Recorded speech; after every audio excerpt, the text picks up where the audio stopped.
En la década del 40, digamos, toda la izquierda cipaya descalificaba al peronismo, digamos, en cuanto a sus medidas económicas, vinculándolo o al fascismo o lo que decían gobierno de la burguesía. En realidad, esa descalificación tenía una dosis muy importante de ignorancia teórica. El nacionalismo económico ha sido un factor fundamental de todos los países que se han desarrollado tempranamente. En primer término, los Estados Unidos. Los Estados Unidos desarrollaron un nacionalismo económico bastante importante prácticamente durante todo el siglo XIX. Y uno de los motivos fundamentales de la Guerra Civil Norteamericana fue el nacionalismo económico, porque los esclavos, era una suerte de propiedad de los grandes hacendados del sur de los Estados Unidos, producían algodón. Y ese algodón era exportado en bruto hacia Gran Bretaña, donde era procesado en las tejedurías inglesas, en Manchester, en Liverpool, etc. De allí que la esclavitud estaba íntimamente relacionado con el saqueo colonial que hacían los ingleses en el sur de los Estados Unidos. Mientras que en el norte, ya basado en una larga tradición industrial y económica, se tendió a manufacturar con materias primas del lugar, dando origen al gran capitalismo industrial. Para ello requerían de medidas de protección económica. Y una de las medidas de protección económica que Estados Unidos no permitía la instalación de fábricas de propietarios extranjeros ni la compra de tierras. Esto tiene sus antecedentes en Gran Bretaña, paradójicamente la reina del liberalismo, que en los siglos XVI y XVII desarrolló poderosos instrumentos legales para poder proteger sus propias industrias. En primer término, el Acta de Navegación, que era un instrumento muy importante en la época de Isabel I de Inglaterra, que obligaba a que todas las mercaderías que fueran de y hacia puertos ingleses tenían que ser transportadas en buques ingleses. Las cargas tenían que ser aseguradas en compañías aseguradoras británicas. No se podían ir de Gran Bretaña los artesanos ni los ingenieros de la época. Es decir, había toda una serie de medidas que tendían, digamos, a proteger sus propias industrias. Y eso lo ratificaba además con medidas militares y navales para poder asegurar la salida de esos productos. Eso fue el mercantilismo. Alemania creó la Zollverein y en base a ideas de un gran economista alemán estableció medidas de protección y a la unificación de las zonas económicas. En la Argentina, el nacionalismo económico ya surgió a mediados del siglo XIX, en la época de Rosas. Había un famoso gobernador de Corrientes que se llamaba Pedro Ferré, que impulsó la industria del cuero en base, digamos, a la existencia de una población ganadera bastante importante, y todo en Corrientes se hacía en base al cuero, desde las casas, las cunas, hasta los cajones, por llamarlo de una manera, cuando se depositaban a los muertos. Carlos Pellegrini, que es más conocido como fundador del Jockey Club, en realidad fue uno de los primeros industrialistas que hubo del país.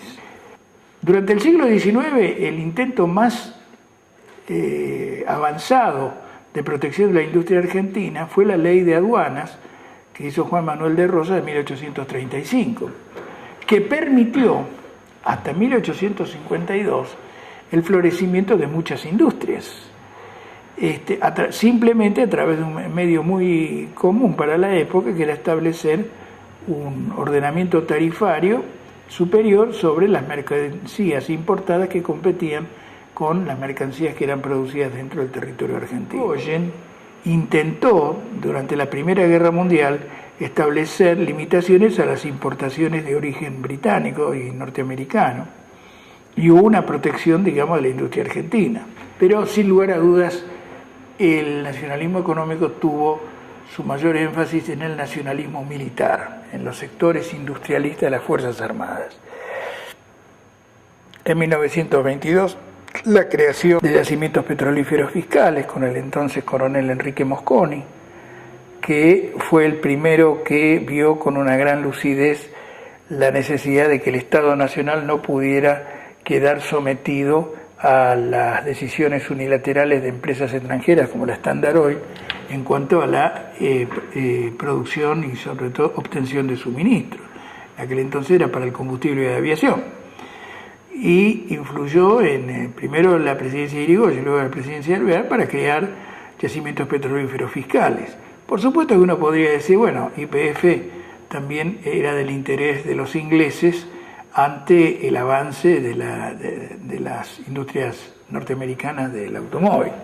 Pero dejando de lado el tema de la lucha interimperialista, YPF llegó a ser, hasta el menemismo, digamos, una de las primeras industrias del país, una de las primeras industrias petroleras del mundo, cosa que poca gente se acuerda. Y ese nacionalismo económico tocó todos los instrumentos de la orquesta. En 1938 la creación de la Dirección General de Fabricaciones Militares, la primera colada de acero argentino en 1941 en Alto Sarno Zapla, la producción de bienes industriales tanto civiles como militares que va a llevar esto a cabo, y la política industrial del peronismo. Es una política que todavía podemos tomarla como modelo. ¿En qué se basó? En primer término, en poner altos aranceles de carácter tarifario en el sector externo, de modo de proteger efectivamente a nuestras industrias recientes. En el financiamiento, a través del crédito estatal y bancario, hacia las industrias. Eso es una consecuencia de la reforma financiera que toma a su cargo el peronismo en el año 46, cuando se nacionaliza el Banco Central y cuando se establecen una división del trabajo entre los bancos hipotecarios, que financiaría a la construcción de viviendas populares a las cuales no llegaría el sector privado, el Banco Industrial de República Argentina, luego Banco Nacional de Desarrollo, y que fue uno de los principales instrumentos económicos del peronismo, y que era un banco estatal que financiaba a largo plazo y con tasas de interés de fomento a la industria manufacturera. No solo a la pequeña y la mediana industria, sino también a las grandes industrias de carácter privado. Pero indudablemente que en las inversiones de base, en la siderurgia, la petroquímica, la química pesada, la producción, transporte y distribución de gas y de subproductos de petróleo, la producción y transmisión y distribución de energía eléctrica y toda una serie de elementos de la industria manufacturera, desde motores eléctricos, elementos para la industria ferroviaria, etc. Eso lo hizo el Estado, que comienza a actuar como principal agente económico de la sociedad argentina. Cuando el menemismo privatiza, en realidad regala, las empresas del Estado aportaban más de un 25% de la inversión bruta interna de la Argentina. Esto para dar un orden de magnitud de la importancia que tenía las industrias estatales. No había actividad importante desde el punto de vista manufacturero que la Argentina no tuviera importancia. La Dirección General de Fabricaciones Militares producía material militar de primera importancia, producía material civil, desde cañería de cobre, cañería de acero, buggies para los ferrocarriles, vagones para ferrocarriles, motores navales. La industria naval, a través de los astilleros de Río Santiago, producía barcos para la actividad marítima y para la actividad naval de nuestra Marina de Guerra. Es decir, éramos un país industrial debido a que había una decisión política de parte del Estado y quienes tomaban la decisión, sea del peronismo, de llevar adelante esa tarea. Yo diría, que la base de la acumulación primitiva del capital está en el capitalismo de Estado. Por eso la contrarrevolución en el 55 y en el 76, que tomó nota de ese asunto, lo primero que planteó es la privatización de esas industrias. Aquellas que hacían competencias con la industria imperialista, las cerraban. Líneas de producción enteras fueron cerradas. Por ejemplo, un detalle, en la privatización de YPF, antes de la privatización, lo primero que se cierra es la división de geología, o sea, la parte de exploración, digamos, de nuevos yacimientos. Hoy en día dice, estamos en crisis, claro, porque no se explora, ni se hace prospección, pero nadie recuerda que los instrumentos que tenía esa división valiosísima de millones de dólares fueron regalados. O sea, no es que hubo errores ni hubo casualidades, fue una política perfectamente definida. Indudablemente ese es un daño muy importante que se ha creado. La Argentina en 1927 fue el primer país de América Latina y uno de los primeros países del mundo en diseñar, producir y poner en vuelo aviones. Fue el primer país del tercer mundo que diseñó, proyectó y fabricó aviones a reacción, que eran similares o superiores en algunos casos, como el caso del Pulki II, al Sabre F-86 norteamericano o al MiG-15 soviético. O sea que el genio de la ingeniería argentina y el trabajo y la calidad de la mano de obra argentina hacía que nosotros pudiéramos hacer cosas. Y no hay liberación nacional sin liberación económica.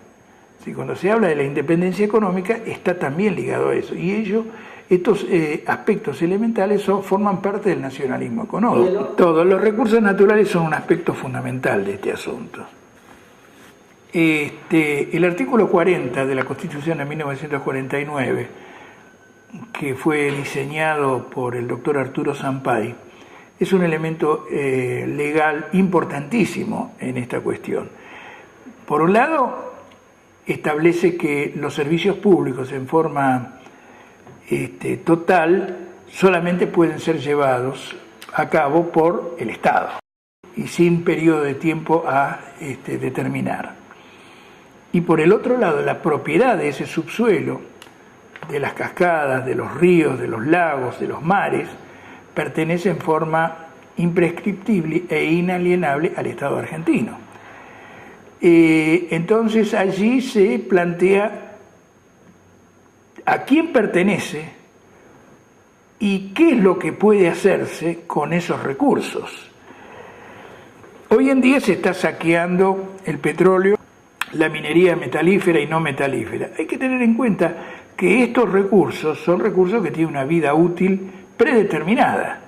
Una vez que se agota esa vida útil, no se puede volver a sacar más mineral. Una vez que se agota un yacimiento, no se puede volver a sacar más petróleo ni gas.